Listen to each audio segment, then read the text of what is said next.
My blood ran cold. Honey? That wasn't me. Not even close. My hand trembled as I dialed Mark again. This time, it went straight to voicemail. Hey babe, I'm in a meeting, can't talk right now. Leave a message and I'll get back to you. My stomach churned. A meeting? At the gym? Fury bubbled up. I grabbed my keys and stormed out, ignoring the confused yelp of my cat startled by the noise.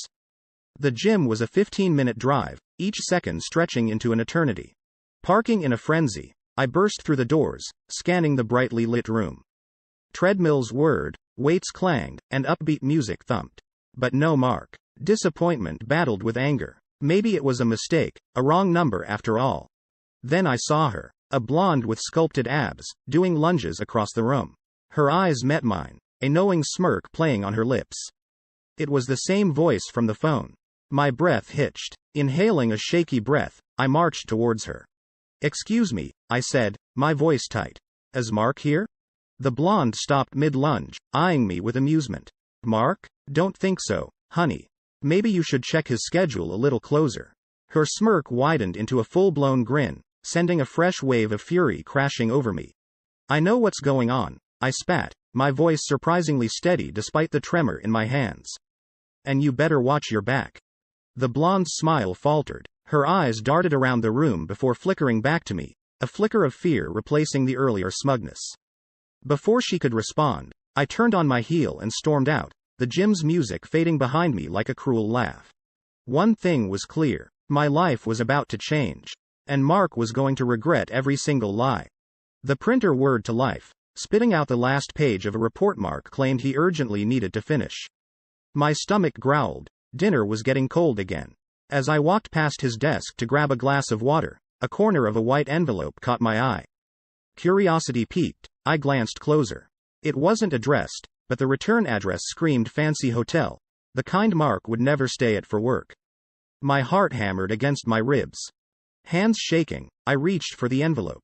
It was unsealed. Inside, a crumpled receipt, the logo unmistakable, the same boutique hotel from that weekend getaway he called a work retreat months ago.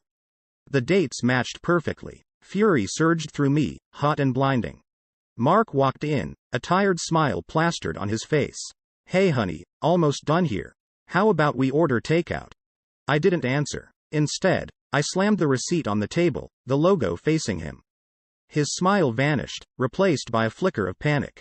Before he could speak, the words tumbled out of me, a torrent of hurt and anger. What is this, Mark? My voice trembled, but I held his gaze. He stammered, a jumbled mess of excuses about a client meeting, and a late cancellation. But the lie was flimsy, transparent. His eyes darted around the room, avoiding mine. Don't insult me, I snapped. This isn't a client meeting. This is a hotel. You lied to me again. Silence stretched between us, thick and suffocating. Shame flickered across his face, quickly replaced by a hardened defiance. It was nothing, he finally mumbled. A stupid mistake. A mistake? I repeated, incredulous. You call months of lies a mistake? There was no reasoning with him. The trust, so painstakingly rebuilt, lay shattered at his feet. In that moment, I knew this wasn't a mistake. It was a betrayal, and this time, there would be no turning back. The shrill ring of my phone tore me from a troubled sleep. It was 3 a.m., an ungodly hour for anything but emergencies. My heart hammered against my ribs as I fumbled for the receiver. Hello? I croaked, my voice thick with sleep. Hey babe. A voice cooed, syrupy sweet and laced with a hint of desperation. It wasn't Mark. My blood ran cold. Who is this? I demanded, my voice surprisingly steady despite the tremor in my hand. A nervous giggle floated through the receiver. Wrong number, I guess? But the damage was done. The playful tone, the endearment, it all fit perfectly with the lipstick stains and late-night gym sessions. This wasn't a mistake. This was confirmation. Fury surged through me, hot and potent. Sleep forgotten, I threw on clothes, grabbing my purse and phone. I didn't need proof anymore. I knew. Mark's car was gone. A quick check of our shared calendar confirmed my suspicions, no evening meetings listed. My stomach churned. He was with her. Anger fueled my movements. I knew exactly where to go. The same damn boutique hotel from the receipt. The lobby was bathed in a soft, dim glow. The night clerk, a bored teenager with a nose ring, barely glanced up as I stormed through the doors. Room 212, I spat, my voice tight with barely controlled rage. He blinked, startled by my intensity. Do you have a reservation? No, I snapped, but my husband is there. The clerk's eyebrows shot up. Ma'am, I can't give out guest information. But I wasn't asking. I barged past him, the elevator doors whooshing shut just as I reached them.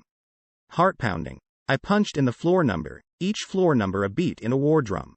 This time, there would be no excuses. No tearful apologies. Just the cold, hard truth. And maybe, just maybe, a little payback. My phone buzzed on the counter, the notification icon flashing like a tiny, mocking eye. Grumbling, I grabbed it. It was a Facebook message, sender unknown. Karma's a you-know-what. The message read, followed by a picture. The picture sent a jolt through me. It wasn't a picture of a cute cat or a funny meme, it was Mark. Grinning like a fool, arm draped around a woman who looked suspiciously like Sarah, the gym buddy. They were at some fancy restaurant, the kind we used to splurge on for anniversaries. My blood pressure spiked. This wasn't some random encounter. They were out on a date, flaunting their little affair in public. Suddenly, the lawyer's words echoed in my head. Hit him where it hurts. Let everyone see what he's done. A cold smile played on my lips. Time to play dirty. I marched to my laptop, fingers flying across the keyboard. I pulled up all the evidence I'd meticulously collected. The hotel receipts, the incriminating texts, even a picture of the lipstick-stained shirt. Then, I created a slideshow. Not a wedding slideshow with happy memories, but a slideshow of betrayal. Each click of the mouse felt like a tiny act of revenge. Next, the caption. It was short, sweet, and to the point. Mark's grand deception. Enjoy the show, everyone. With a deep breath, I hit send. The social media notification would ping any minute now, the first domino falling in a carefully constructed plan. Mark might have thought he could have his cake and eat it too, but this party was far from over. This time, the spotlight would be on him, and it wouldn't be pretty. The office door swung open, a stern-faced woman in a power suit entering. My heart lurched. It was Ms. Davis, head of our. What did she want? Excuse me, your name, she inquired, her gaze scanning the room. I hesitantly raised my hand. Yes, that's me, I mumbled, a knot forming in my stomach. May I speak with you in private? My colleagues exchanged curious glances as I followed Ms. Davis into a small conference room. She shut the door with a click, leaving me feeling trapped. This is a bit awkward, Ms. Davis began, her voice clipped. We received an anonymous tip regarding Mr. Thompson's extracurricular activities. My breath hitched. Extracurricular activities? I echoed, feigning ignorance. Yes, she continued, her eyes boring into mine. Specifically, regarding his conduct outside of regular work hours. My mind raced. The anonymous tip. It had to be me. But seeing the effect, the fear in Mark's eyes as Ms. Davis spoke, a twisted sense of satisfaction washed over me. I'm afraid I don't. I started, but she cut me off.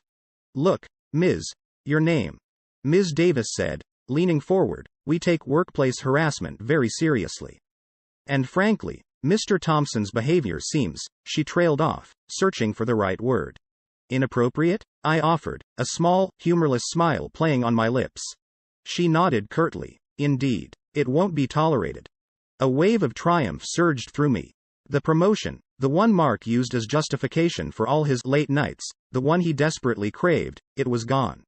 Thank you for your time, Ms. Your name. Ms. Davis said, standing up. We'll be sure to look into this matter further. Leaving the conference room, I couldn't wipe the smirk off my face. Mark might have won the initial battle, but the war was far from over. His little gym sessions and hotel rendezvous wouldn't be so glamorous anymore. In fact, they wouldn't exist at all. His world was crumbling, brick by bitter brick. And I was watching it all unfold with a satisfaction as cold as the steel in Ms. Davis's gaze. The silence was deafening. No more tearful calls begging for forgiveness, no more frantic texts promising to change. Just nothing. A week had passed since the HR meeting, and the emptiness felt heavier than ever. I wandered through the cavernous house, each room echoing with the hollowness of our fractured lives. The laughter we once shared seemed to linger in the corners, a painful reminder of what I'd lost. My gaze landed on the counter, where a crumpled travel brochure lay forgotten. It was for that trip to Italy, the one we'd meticulously planned for years. We were supposed to celebrate our 10th anniversary, strolling hand in hand through ancient ruins, indulging in rich pasta under the Tuscan sun. Now, the once vibrant pictures mocked me, a cruel reminder of shattered dreams. Sinking onto the couch, I flipped through a dusty photo album. Images of happier times danced across the pages: our wedding day, goofy vacation selfies, the nervous excitement on Mark's face holding our newborn baby. But now, even the smiles felt tainted, poisoned by the knowledge of his lies. A single tear escaped, tracing a cold path down my cheek. Was this it? Was revenge all I had left? The initial satisfaction, the thrill of seeing his world crumble, had faded. In its place, a gnawing emptiness remained.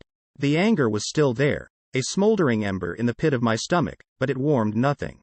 Maybe the lawyer was right. Maybe forgiveness wasn't about him. Maybe it was about me. Letting go of the anger, the resentment, could I do it? The question hung heavy in the air, unanswered. But for the first time since the truth shattered our lives, a flicker of something new ignited within me. A tiny spark of hope, fragile yet persistent, yearning for a future yet unwritten.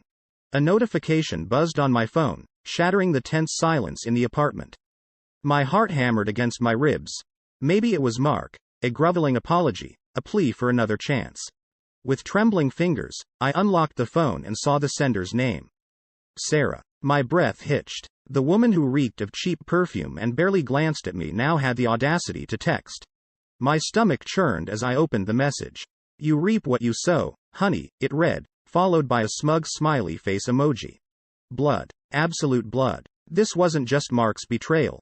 It was a sucker punch from a stranger who played me for a fool. Fury surged through me, hot and blinding. I wanted to scream, to throw something, anything, to break something to match the shattered pieces of my life. But instead, I did something unexpected. I burst into tears. Ugly, racking sobs that shook my entire body.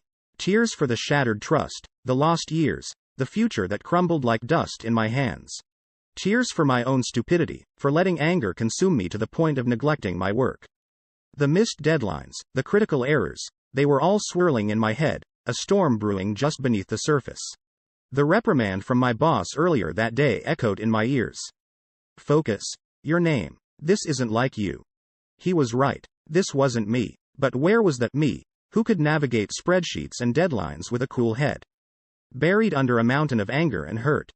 Panic clawed at my throat. The whispers about layoffs at work grew louder with each passing day.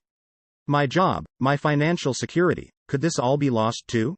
The thought of returning to that empty house, alone and jobless, was terrifying. In that moment, a desperate urge to reach out to Mark, just to scream at him, "How could you?" clawed its way to the surface.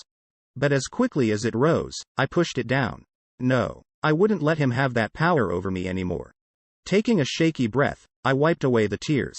This wasn't over. I wouldn't let it be. Mark might have taken a lot from me, but he wouldn't take my future. It was time to pick myself up, even if it felt like putting together a broken vase with nothing but shattered pieces. The urge to call him was a physical thing, a hot coal lodged in my throat. My fingers hovered over his number, the familiar digits taunting me.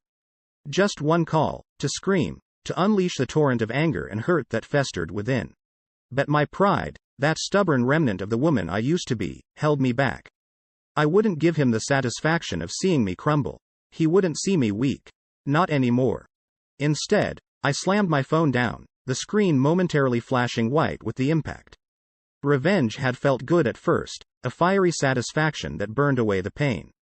But now, the embers were dying, leaving behind a hollow emptiness.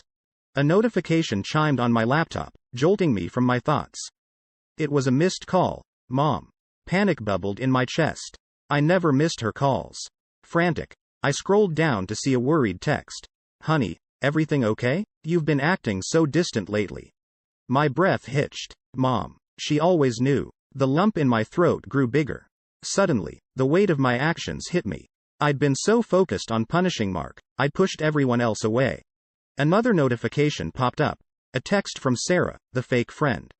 Ignored. Then another, this time from my best friend, Lisa. We were supposed to have dinner tonight, but the message read, "Hey, so sorry, gotta cancel." You've just seemed off lately. Wanna talk about it? Off? I was a wreck. Consumed by anger. I'd become a ghost of myself. A hollow shell going through the motions. Shame flushed through me, hot and prickly. My quest for revenge had backfired. Not only had I lost Mark, but I was pushing away the people who cared about me the most. And then, the worst part. A wave of messages flooded my social media feed. Turns out, some friends hadn't taken well to my public humiliation of Mark. They called me vindictive and said I'd overreacted. One even commented, "Wow, way to destroy everything." Tears welled up in my eyes. Destroy everything? Mark was the one who destroyed everything. But somehow, the line got blurred. Maybe they were right. Maybe I'd gotten lost in my rage. Sitting there, surrounded by the wreckage of my own making, a new resolve ignited within me. It was time to pick up the pieces, not just of my life, but of the relationships I'd so carelessly damaged. This wasn't about Mark anymore. It was about me, about rebuilding myself, stronger and wiser. And maybe, just maybe, about finding forgiveness, not for Mark, but for myself. The ringing phone startled me, the insistent buzz cutting through the tense silence in the apartment.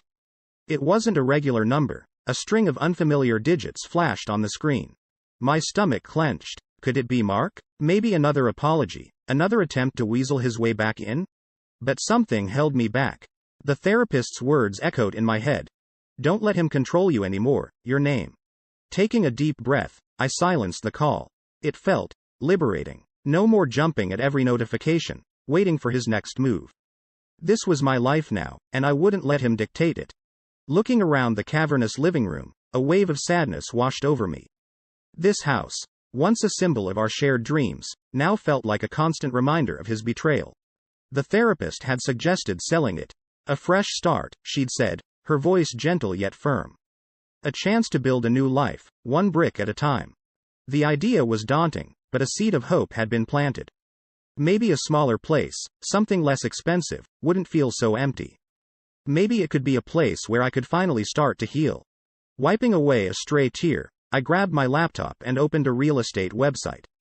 It was a big decision, but I knew deep down it was the right one. The house held too many bittersweet memories, too many ghosts of the past. As I scrolled through listings, a quiet determination settled over me. These walls didn't define me. Mark's betrayal didn't define me. I was strong, capable, and ready to move on. The road ahead wouldn't be easy. The therapist was right. Healing wouldn't happen overnight. Forgiveness, she'd said, wasn't the goal, at least not yet. But letting go of the anger, that was something I could work on. One step at a time. The click of the mouse as I started a new search felt like a small victory. No grand gesture, no emotional fireworks. Just a simple act of taking control, of building a future where I, not the remnants of a broken past, held the paintbrush. My phone vibrated on the table, the little green light pulsing like a mocking eye. Another rejection email. My stomach churned. It was the 5th this week. The fear that had been simmering on the back burner bubbled over. Layoffs at my current job were a constant threat, and with my work performance in the toilet thanks to Mark's betrayal, I was a prime target. Panic clawed at my throat. The thought of being jobless on top of everything else felt like drowning in quicksand. But then, a stubborn spark of defiance ignited within me. No, I wouldn't crumble. This wasn't the end, it was a turning point. Taking a deep breath, I opened my laptop.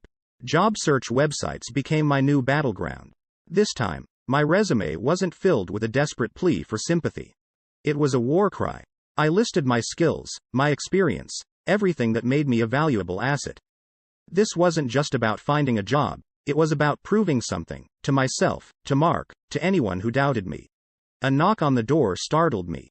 Wiping away the determined furrow in my brow, I called out, "Come in." A woman in a sharp suit entered, a warm smile on her face. "Ms., your name?" she inquired. "I'm here for the interview." My heart hammered against my ribs, a mix of fear and excitement. This was it, a chance to start fresh. The interview flew by in a blur, my answers crisp, my confidence growing with each question. As the woman walked me out, she offered a handshake that felt more like a high five. "We'll be in touch," she winked.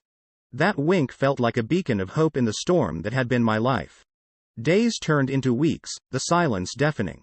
But then, the phone rang. A familiar voice, the one I hadn't allowed myself to hope for, spoke. Ms. Your name. This is, name of new company. We'd like to offer you the position. Tears welled up in my eyes. A job offer. A chance to move forward, to rebuild my career, to rebuild my life. Standing in the empty living room of the soon-to-be-sold house, I picked up a pen. On a scrap of paper, I wrote, "Goodbye to the past, hello to whatever comes next." Leaving the note on the counter, I walked out the door, one last glance at the house that once held dreams and now stood empty, a shell of what it once was. The moving truck rumbled to life, the boxes stacked high, a testament to a life shattered and painstakingly put back together. As I pulled away, the house shrinking in the rearview mirror, a single question lingered. Would there ever be a future filled with trust and passion again? Only time would tell. But for now, I was content to focus on the road ahead, a road paved with uncertainty, but also with the promise of a brand new